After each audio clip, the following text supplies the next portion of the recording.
Ég vil bjóða ykkur velkomin hingað til þessa blaðamannafundar sem við utanríkisráðherra boðum til. Og ég vil nota tækifærið og bjóða hana sérstaklega velkomin til starfa á nýjan leik eftir hennar veikindi. Það alveg sérstaklega ánægjulegt að hafa hana hérna sér við hlið í dag. Ég vil ítreka það að við erum hægt og bítandi að vinna okkur út úr þessari orrahríð sem við höfum verið að glíma við á undanförnum vikum. Orrahríð sem að má að miklu leyti kenna hinni alþjóðlegu fjármálakreppu um. Það tekur tíma að komast að landi, en ég alveg sannfærður það að við munum standa sterkari eftir þegar við erum komin í gegnum þetta. Ég býst við því að margir séu sárir og reiðir, en núna ekki tíminn til þess að leita að blórabögglum í þessu máli.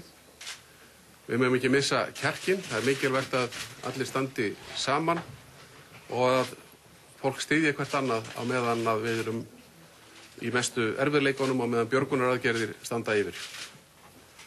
En þegar við komum út úr þessu óveðri þá verður nægur tími til að velta því fyrir sér hverjum er að kenna, hvort að einhver hefur brotið af sér, hvort það beri að sækja einhverja til saka og svo framvegis. En fyrst verðum við að bjarga landinu og efnahagslífinu okkar. Við teljum það í ríkisstjórninni vera okkar brýnasta verkefni núna að koma á efnahagslegum stöðugleika og ná tökum á gengi krónunnar. Það er verkefni númer 1.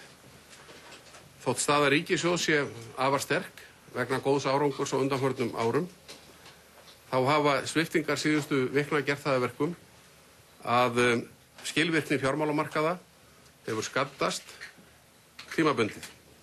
Og af þeim sökum er mikilvægt fyrir íslenska ríkið að hafa til reiðu stóran sjóð í erlendri mynt til að geta tekið skammtímastöður sem miða annars vegar að því að hjálpa innlendum aðilum til að verjast gjaldeyrisáhættu og hins vegar til að koma í veg fyrir óhóflegar sveiflur á gengi krónunnar. Eins og þið vitið þá hafa viðræður á milli fulltrúa Íslands og Alþjóðagjaldeyrissjóðsins átt sér stað undanfarna vikur hér í Reykjavík. Þessar viðræður hafa gengið vel og ég vil lýsa ánægju minni með það framlag sem starfsmenn sjóðsins í þessara sendinefnd hafa komið hér með og hversu mikið starf þeir hafa og fórnfús þeir hafa unnið innaf hendi. Við erum komin að niðurstöðu sem að ríkisstjórnin samþykkti núna rétt í þessu. Sú niðurstaða er sú að við munum óska eftir því að eiga formlegar viðræður við Alþjóðagjaldeyrissjóðinn að koma á efnahagslegum stöðugleika á Íslandi og við gerum ráð fyrir því að í því verkefni felist meðal annars lántaka að fjárhæð $2 milljarðar frá sjóðnum, auk þess sem að við munum framkvæma og hrinda í framkvæmd efnahagsáætlun sem unnin hefur verið sameiginlega af okkar sérfræðingum og þeirra. Við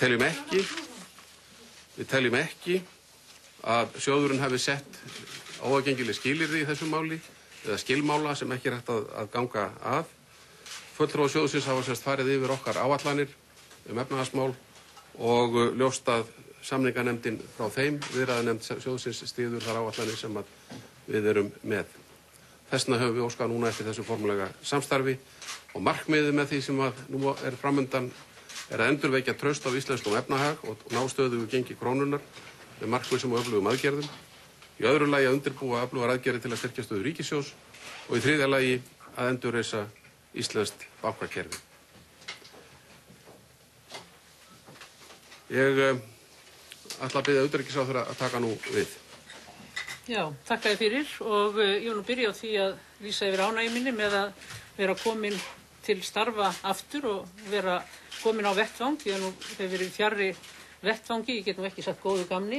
Ég hef verið fjarri vettvangi núna í hartnær mánuð og það hefur verið auðvitað dálítið erfitt að fylgjast með öllu því sem hér hefur verið að gerast úr fjarlægð og þess vegna þeim ánægjulegra að fá að taka þátt í því að ljúka þessum viðræðum við Alþjóðagjaldeyrissjóðinn sem að ég hef reyndar talið lengi að væri mikilvæg viðspyrna í þeirri erfiðu stöðu sem við erum í hérna innanlands og gæti gefið okkur tækifæri til þess að hefja uppbyggingarstarfið aftur þegar við værum komið með sæmilega fast land undir fætur í samstarfi við Alþjóðagjaldeyrissjóðinn. þegar ég segi fast land undir fætur, þá finnst mér eins og jörðin hafi hreyfst dálítið mikið undir okkur hér á Íslandi á undanförnum vikum og við þurfum svona eitthvað fast undir fæturna til þess að ná viðspyrnunni. Ég get nú kannski sagt að persónulega sé ég orðið nokkuð vön því á undanförnum vikum að stíga ölduna því að jörðin hefur hreyfst svolítið undir fótum mér í bókstaflegri merkingu, þannig að ég er ekki alveg óvön því og en mikilvægt að ná þessu samkomulagi að við hefjum núna formlegar viðræður við Alþjóðagjaldeyrissjóðinn. Ég held að það geti gefið okkur færi til þess að takast á við þessi erfiðu verkefni sem að við stöndum hér andspænis á ýmsum sviðum, koma hér á eðlilegum gjaldeyrisviðskiptum, takast á við erfiðleika sem að heimilin og fyrirtækin munu mæta á komandi vikum og byggja hér upp samfélag til framtíðar, meðal annars samfélag sem að getur búið yfir ákveðnu trausti á alþjóðavettvangi. Ég hef átt samræður við marga kollega mína erlendis, utanríkisráðherra Frakklands, Noregs, Bandaríkjanna og fleiri landa og það er allstaðar sama sagan hjá þeim. Þeir telja mikilvægt að Alþjóðagjaldeyrissjóðurinn komi að málinu.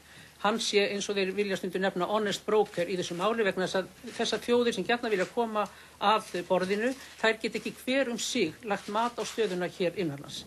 Það þarf einhvern einn aðila, miðlægt, til að leggja mat á stöðuna sem að þessar þjóðir geta þá byggt á. Og með samkomulagi við Alþjóðagjaldeyrissjóðinn þá tel ég að við höfum fengið þennan trúverðuleika sem við þurfum til þess að aðrar þjóðir komi að borðinu. Nú, þetta er auðvitað ekki orðin endaleg niðurstaða sem hér liggur fyrir. Þetta eru drög, samningsdrög, en við á forsendum þeirra munum við sækjum það til sjóðsins að hefja formlega viðræður við hann. Það er erfitt fyrir okkur að geta ekki gert grein fyrir inntakinu í þessu, en ástæðan er sú að þeir sem að sitja í stjórn sjóðsins, Alþjóðagjaldeyrissjóðsins, þeir vilja ekki lesa inntakið í þessu í fjölmiðlum. Þeir vilja fá að sjá þetta inn í stjórninni áður en að þetta fer inn í fjölmiðla. Þeir segja okkur sem hafa verið hérna í sendinefnd Alþjóðagjaldeyrissjóðsins að þetta sé, og við vitum þetta, mjög flókin staða og vaninn er sá þegar svona prógram er unnið að það taki margar vikur að ljúka því. Og þar að auki sé það lagt fyrir stjórnina með 3 vikna fyrirvara, þannig að stjórnarmenn hafi 3 vikur til að setja sig inn í prógramið. Þetta er unnið á örskömmum tíma og stjórnarmenn hafa kannski 2-3 daga til að setja sig inn í efnisatriði þessa prógram. Þannig að það er ekki þannig að við viljum ekki segja frá inntakinu í þessu, en það eru stjórnarmennirnir í stjórn Alþjóðagjaldeyrissjóðsins sem vilja fá að sjá þetta áður en það fer inn í fjölmiðla. Því að það er auðvitað ekki loku fyrir það skotið að þeir vilji síðan gera við þetta einhverjar athugasemdir þó að nefndin sem að hér var sé komin að þeirri niðurstöðu, hún treysti sér til að leggja þetta fyrir sjóðstjórnina á þessum forsendum. Þá er alls ekki loku fyrir það skotið að það geti komið upp einhverjar athugasemdir inn í sjálfri sjóðstjórninni.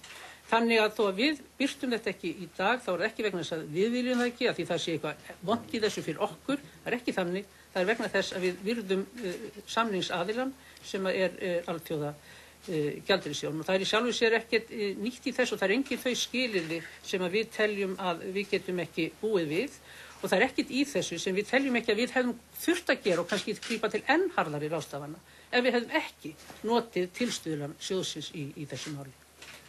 Já, áður við gefum orðið laust, I would like to just say a few words to our foreign friends here. We're going to do a Q&A in Icelandic now. Afterwards, we will be available to answer your questions in English. Já, hver vil byrja? Hvernig verður þetta tekið fyrir stjórn Alþjóðagjaldeyrissjóðsins? Það má búast við því að það taki svona 10 daga, eitthvað þar bil, jafnvel rúmlega það. Eftir næstu helgi sem. Já, að koma þessu í gegnum kerfið sem þar er. Það verður að hafa það í huga að Alþjóðagjaldeyrissjóðurinn er stór stofnun, það sem yfir 190 þjóðir, allar eiga þær sinn rétt til að hafa áhrif á þetta og þess vegna verðum við að lúta því að þetta taki tíma, þetta er ekki sjálfsafgreiðsla.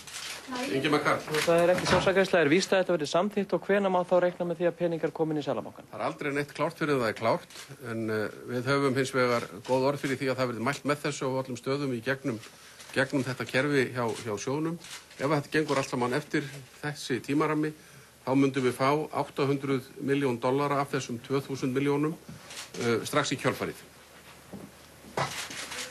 Þið segið að þegar þetta lán komi í gegn þá kannski, það verður að tala um það að kannski opnist á aðra lánalínur. Hafið þið verið í sambandi við til dæmis Seðlabanka á Norðurlöndum, eru þeir búin að bjóða eitthvað álíka? Það hefur verið haft samband við þá, auðvitað áður, en það er gert líka núna strax í dag. Ég framhaldi af þessu og ég framhaldi af norrænni heimsókn sem var hér í gær. Ég mun sé að ræða þetta ítarlega við mína kollega á sérstökum fundi okkar forsætisráðherranna í Helsinki á mánudaginn. Nei. Það er rétt að það komið fram eins og ég sagði áðan að það hefur alltaf í öllum samtölum verið talið mikilvægt að við værum búin að stíga þetta skref áður en að við rættum síðan frekari lántökur hjá öðrum aðilum. Kristín. Samkomulag við Breta, hvar er það statt og er það einhver skilyrði fyrir þessari aðstoð? Nei, við höfum litið svo á að deilumálið við Breta út af innlánsreikningunum í Bretlandi væri annað mál heldur en þetta sem tekist Alþjóðagjaldeyrissjóðnum og við viljum ekki blanda því saman. Og þeir telja eðlilegt að það mál sé í farvegi sem báðir aðilar geta sett sig við og ef að það er þannig, eins og við teljum að það sé, þá gera þeir ekki athugasemdir við það hjá Gjaldeyrissjóðnum. Já, ég get bætt við með Bretana að við erum algjörlega samstiga í því að þessar kröfur sem uppi eru hjá Bretunum, þær eru meiri heldur en við treystum okkur til að binda, eða þeir bakka, þeir eru svo miklir að við treystum okkur ekki til að binda þjóðinni þá bakka þeir til framtíðar í litið. Við hins vegar, viðurkennum að við þurfum auðvitað að fara að réttum lögum, en það er ágreiningur lagatúlkun. Og það er auðvitað það sem við tökumst á núna, það er túlkun á lögum og hvort að okkar túlkun stenst eða þeirra. Og ég tel að tími minni vinna með okkur í þessu máli. Já, nú talið $2 milljarða lán. Getið þið ekkert sagt okkur lengd eða lánskjör? Lengdin verður lánin verður endurgreitt á árunum 2012 til 2015. Lánskjör á öðru leyti ekki alveg komin, ekki framgengin. Þú ætlar að bæta við? Já, ég er bara að spyrja hvort þetta hafi för með sér skattahækkanir til þess að greiða niður lánin. Þetta meina lánið frá Gjaldeyrissjóðnum? Já. Nei. Hugmyndin með þessu láni er að sjálfsögðu að koma efnahagslífun okkar aftur í gang. Greiða fyrir því að gjaldeyrismarkaðurinn geti starfa með eðlilegum hætti og hér myndist eðlilegt gengi. Það mun blása lífi í efnahagsstarfsemina sem núna er mjög hratt að kólna. Þar með skapast fleiri störf, þar með skapast tekjur, skatttekjur og svo framvegis. En af hverju er þessi tala tekin $2 milljarðar? Það hafa verið nefndir hérna $6 milljarðar.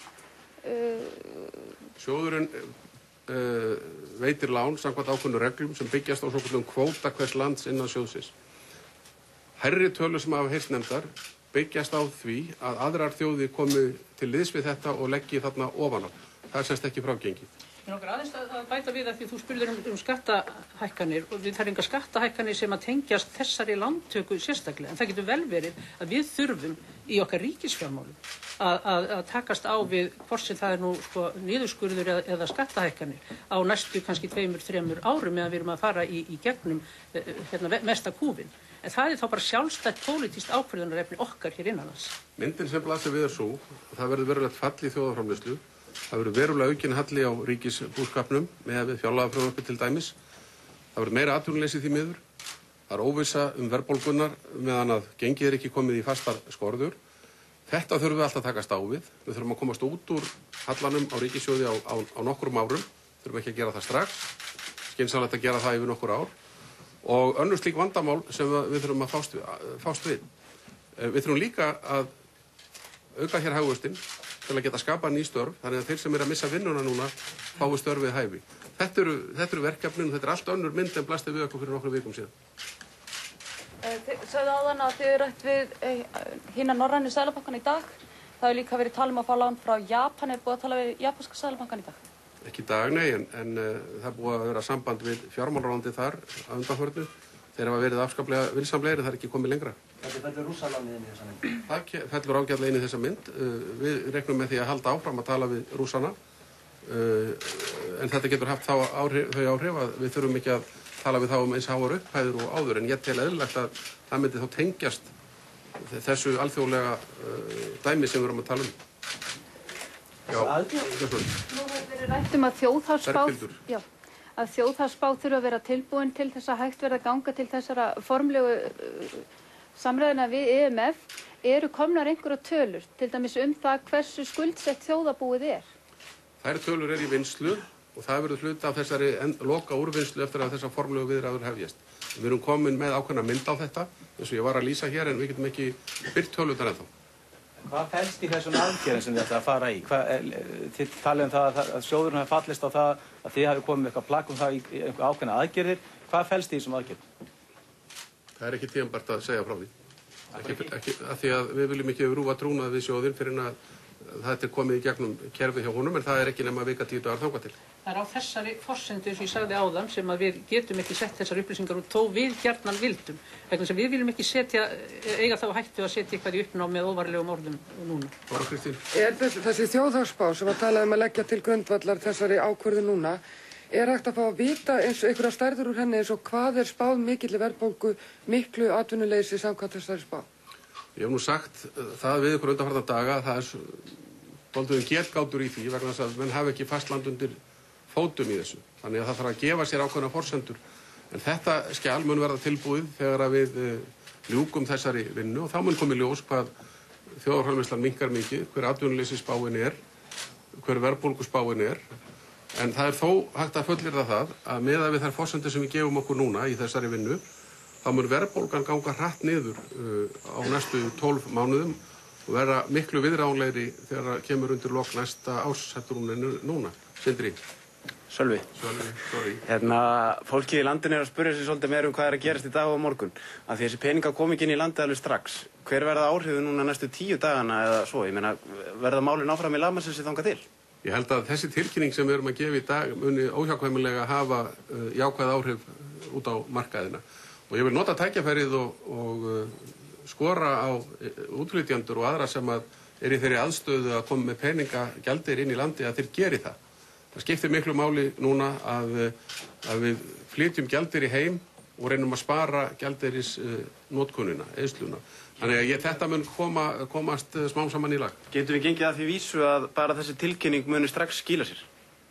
Við getum ekki gengið að neinu vísu í þessu en ég tel að alltaf líkur standi til þess. Það er svo mikið af fólki sem er búið að vera að spyrja okkur einasta degi og það er alltaf sagt þetta er að lagast. Það hefur líka lagast. En það er náttúrulega mjög mikilvægt skref sem er stigið í dag með þessari ákvörðun ríkisstjórnar að ganga formlega til þessa viðræðna því að það er auðvitað það sem margir hafa beðið eftir talsveit lengi og með talsveit óþrey og þar með við líka sem erum í ríkisstjórnin sem hefum gjarnan vilja sjá þetta ganga hraðar fram. En þannig er þessi samþykkt komin og við erum komin með ákveð fast land undir fætur sem getur búið til þessa viðspyrnu. Og nú verðum við bara að sjá hvað það dugir og hversu lengi. Það sem við gerum ráð fyrir að verðbólgan fari yfir 20% í byrjun næsta árs. Kaupmáttur rýrnum 7,5% á þessu ári og svo annað eins og næsta ári. Telur þetta svona líklegt? Ég hef nú ekki haft aðstöðu til að kynna mér þetta nákvæmlega en við vitum það og það er alveg nauðsynlegt að vera alveg hreinskilin með það að kjörin í landinu munu versna bæði á þessa ári og næsta. Spurningin er hvenær getum við snúið því við og okkar áætlun byggist auðvitað á því að þegar við erum búin að færa hér fórnir í kannski rúmt ári eða svo að þá sjáum við fólk ljós að þá sé hægt að snúa þessu við bæta kjörin og komast í gegnum þetta. Það næstu 6 mánuði til dæmis verða mjög erfiðir hér en auðvitað byggjum við hér á mjög öflugum grunnstóðum og þess vegna eigum við alla möguleika á því að snúa þessu við. En við þurfum að fara hérna gegnum stíft efnahagsprógram á næstunni til þess að það sé mögulegt. Þú talaðir áðan að það ætti ekki að leita blórabögglum í þeirri stöðu sem við erum núna, við ættum að leita skýringar síðar, en hvenær kemur sá tími sem að í raun og veru það þarf að draga þá einhver til ábyrgðar? Já, það gerist náttúrulega smám saman. Ég vek athygli á því að ríkissaksóknarembættið hefur þegar hafið ákveðna rannsókn sem dómsmálaráðherrann ákvað að fela því embætti. Það er til þess að rannsaka hvort að lögbrot hafi verið framinn. Það er eðlilegt. Ef við viljum síðan ræða þetta í breiðara samhengi, til dæmis í tengslum við þá hvítbók sem ég hef nefnt í þessu máli, þá myndi það gerast eitthvað síðar. Nógur aðeins að bæta við í þessu sambandi, ég til alveg sjálfgefið að ríkissaksóknarembættið skoði það hvort að einhver lögbrot hafi átt sér stað í tengslum við þessa fjármálakreppu. Það bara finnst mér liggja í hlutarins eðli að það geri það. Svo er aftur hitt, hvort við þurfum að skoða sérstaklega og þá er það hvítbókin sem forsætisráðherra nefnir, hvort að eftirlitsstofnunar okkar hafi ekki virkað sem skyldi, Seðlabankinn, fjármálaeftirlitið, ráðuneytin, hvort að það hafi eitthvað verið misfarið með hluti inn í bankanum, hvort að upplýsingum hafi ekki verið miðlað með réttum hætti og svo framvegis. Þetta er úttekt sem að þarf að gera alveg sérstaklega og ég tel að þingið þurfa einhvern veginn að koma að því, hún þurfa að hljóta einhvers konar þinglega meðferð og ég tek undir þau sjónarmið sem hafa komið fram það að við þurfum að fá einhvern aðila erlendis frá til að aðstoða okkur við þetta þannig að það sé alveg fullt traust og trúverðuleiki á því að það sé ekki hagsmunatengsl ráði för í tengslu við svona úttekt. Tek undir þetta, Gjósvöld. Það er spurningar. Langar fyrst að spyrja ykkur, var ágreiningur innan ríkisstjórnarinnar þessa aðkomu IMF, hvernig hún ætti að vera til og einnig hvernig samræmist þetta peningamálastefnu Seðlabankans? Má búast við einhverjum miklum breytingum á hvernig þeirri reglugerð varðandi peningamálastjórn? Stjórnarflokkarnir eru sammála þessa aðkomu gjaldeyrisjóðsins og við höfum verið að vinna þessu undanfarnar vikur og róa fyrir allar víkur í málinu þannig að það væri ekki neitt óljóst eða neitt óklárt í sambandi við skilmála eða skilyrði eða annað þess áttar. Ég þekki gjaldeyrisjóðinn mjög vel. Ég var í miklum samskiptum hann í mínum fyrir störfum og veit hvernig þar er unnið, veit líka hvað hefur breyst hjá sjóðunum. Við erum búin að gera þetta í mjög góðu samstarfi. Varðandi Seðlabankann að þá náttúrulega framkvæmir Seðlabankinn ákvarðanir ríkisstjórnarinnar í þessu máli og hann sú stofnun ríkisins sem að annast tengslin við alþjóða gjaldeyrisjóðinn. Ef við ætlum að skipta peningamála umgjörð eins og vel kemur til greina og þarf að rannsaka að þá munum við fara í það mál þegar við erum komin í gegnum þetta. Mér langar aðeins að bara bæta við þetta að það er engin ágreiningur á milli stjórnarflokkanna og hefur ekki verið aðkomu alþjóða gjaldeyrisjóðsins og þetta var samþykkt alveg fullur einhugur í ríkisstjórninni varðandi þetta prógram. Hvað varðar síðan Seðlabankann að þá auðvitað ákveðið samkomulag í gildi frá 2001 sem við þurfum auðvitað bara að skoða hvort það þarf einhvern viðauka við endurskoðun eða hvernig það og síðan bara vísa ég til það sem forsætisráðherra sagði á aðalfundi Seðlabankans í mars að það yrði gerð úttekt á peningamálastefnunni og það auðvitað bara stendur. Þjóðin þarf að færa fórnir, segir, munið þið ráðamenn færa fórnir, munið þið lækka laun þessa æðstu embættismanna, munið þið afnema þessi sérlífeyrisréttindi sem þið hafið og kannski önnur spurning ótengd, er ekki alveg orðið ansið brýn þörf á því að Íslendingar fara að hugsa rækilega inngöngu í Evrópusambandið? Ég tel að Evrópusambandsmálið sé annað mál heldur það sem við erum núna að glíma við. Það hef ég marg sagt, sú afstaða mín er óbreytt. Hinn málinn sem þú nefndir munum að sjálfsögðu athuga. Má ég aðeins bæta við þetta? Mín skoðun er auðvitað þekkt á þessu eftirlaunamáli og ég tel að við eigum að stíga fram núna með góðu fordæmi og endurskoða þau lög. Þannig að við höfum þá trúverðuleika í því sem við erum að gera og hvað varðar Evrópusambandið er mitt viðhorf og míns flokks þekkt á því og við teljum að þetta framtíðar litið þá sé það mjög brýnt fyrir íslenska þjóð að horfa til þeirra vata. Upphæðin sem umræðir $2 milljarðar jafnvel þó við fáum lán frá einhverjum fleirum líka. Þetta er ekki nema brota því sem að bankarnir skulduðu, einhverju 9.000 milljarðar. Þýðir það þá er þá alveg orðið klárt að við munum afskrifa meirihlutann af skuldum bankana í útlöndum? Það er ekki við sem gerum það. Bankarnir voru prívataaðilar, einkaaðilar og þetta snýst öll þessi atburðarás. Þau snúist það að koma í veg fyrir að íslenskur almenningur borgi skuldir bankana. Þannig að þegar maður spurður að því af hverju á almenningur að borga skuldir bankana þá hefur eitthvað skólast til hjá fyrirspyrjandann. Ekki þér, Sölvi, ég er að segja það að við ætlum ekki að taka erlend lán á vegum ríkisins til að borga þær skuldir. Það verður að vera alveg skýrt því að þá erum við komin út á verulegar villigötur. Þannig að það er líka klárt mál þá að Ísland mun ekki borga Bretum krónu meiri en nauðsynlega er þörf á. Við munum borga það sem að lög standa til í því efni. Það er lagalegur ágreiningur þetta milli okkar og þeirra. Þá þarf að skera úr hann með einhverjum hætti. Við föllumst ekki á bresku lögskýringarnar í málinu. Hvað er ásættilegt að borga því? Það er ekki hægt að svara því núna. Það þarf að rannsaka það miklu betur.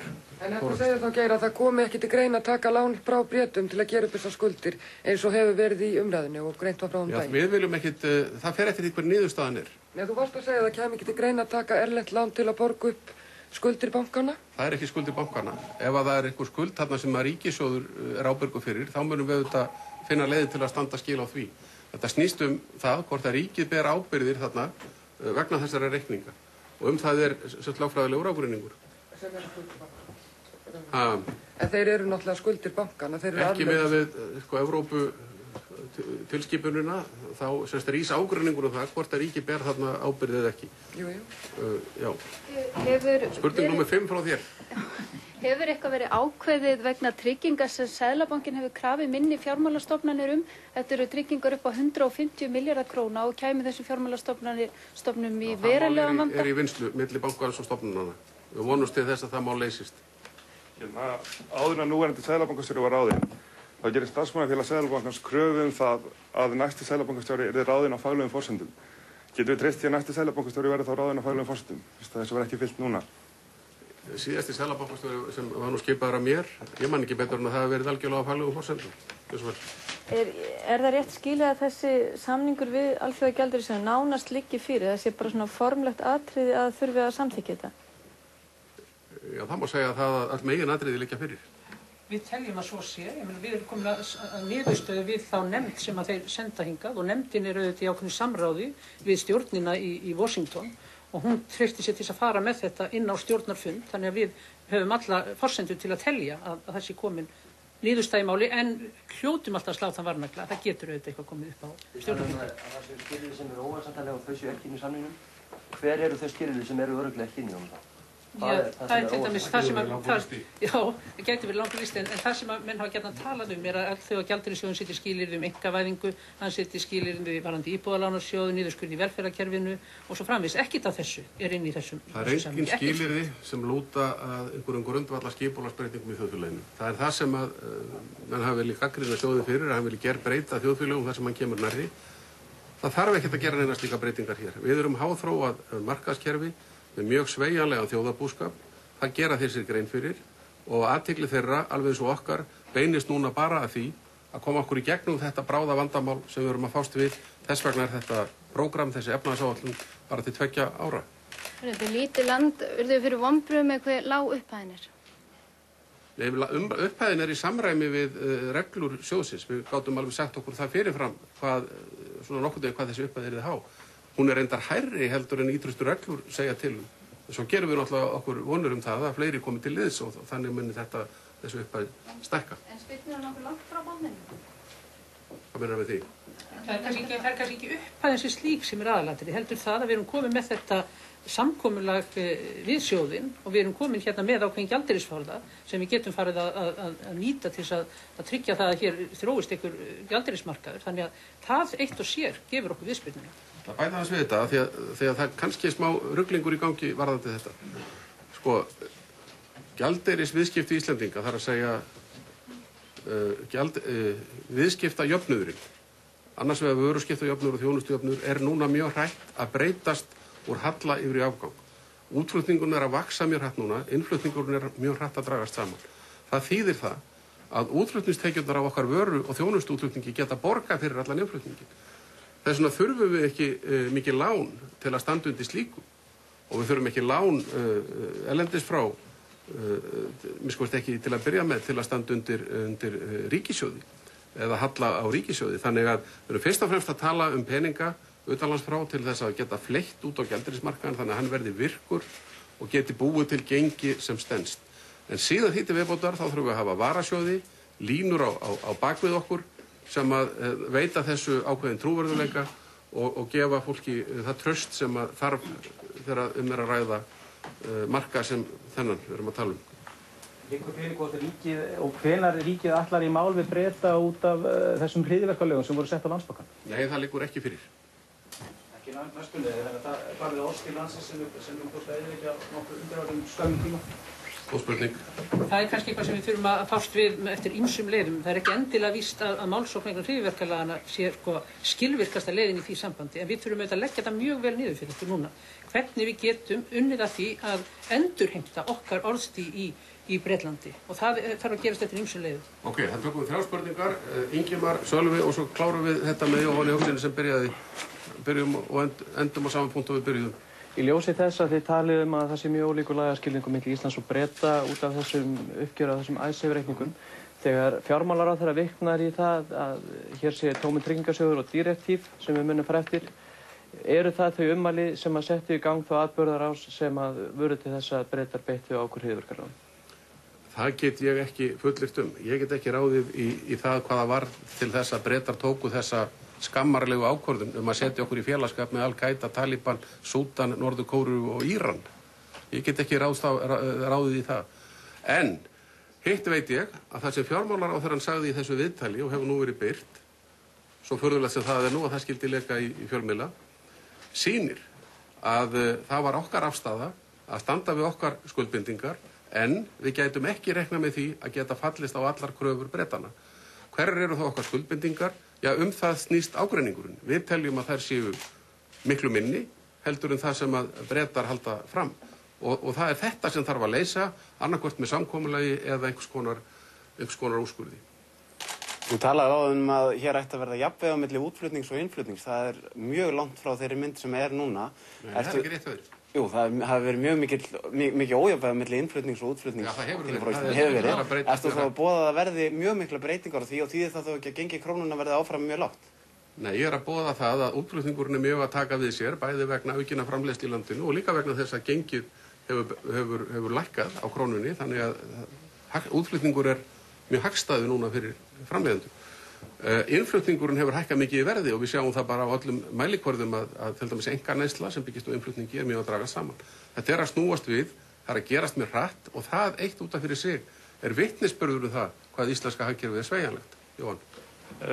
Bara til að vita nákvæmlega hvað er sagt og rétt í því, en hefur staða, störf, ábyrgð og hugsanlega brottvikning bankastjórnar Seðlabankans verið rædd í ríkisstjórninni eða ekki? Ríkisstjórnin er nú ekki fjölskipað stjórnvald eins og þú veist og tekur ekki slíkar ákvarðanir sameiginlega. Bankinn heyrir undir forsætisráðherra og ég hef marglýst því yfir að ég hef engin áform um að gera það sem þú ert að segja, þar að segja víkja bankastjórninni. Samfylkingin talar fyrir sig. Já, ég hef komið þeirri skoðun og framfæri svo sem opinberlega og eins við forsætisráðherra. Ég teldi að það væri ástæða til þess að formaður eða bankastjórn Seðlabankans gæfi forsætisráðherra ákveðið svigrúm í því að endurskipuleggja Seðlabankann eins og aðrar fjármálastofnun. Ég tel reyndar að við þurfum að endurskipuleggja fjármálakerfið allt. Ég tel að væri betra að hafa annað fyrirkomulag á yfirstjórn Seðlabankans. Ég hef svo sem flutt það frumvarp, oftar en einu sinni, oftar en tvisvar í þinginu. Þannig að þessi afstaða mín á ekki að koma neinum á óvart. Verður næsta Seðlabankastjóri hagfræðingur? Það er ekki hægt að svara svona spurningum. Það eru 2 hagfræðingar í bankastjórn Seðlabankans núna. Takk ykkur fyrir.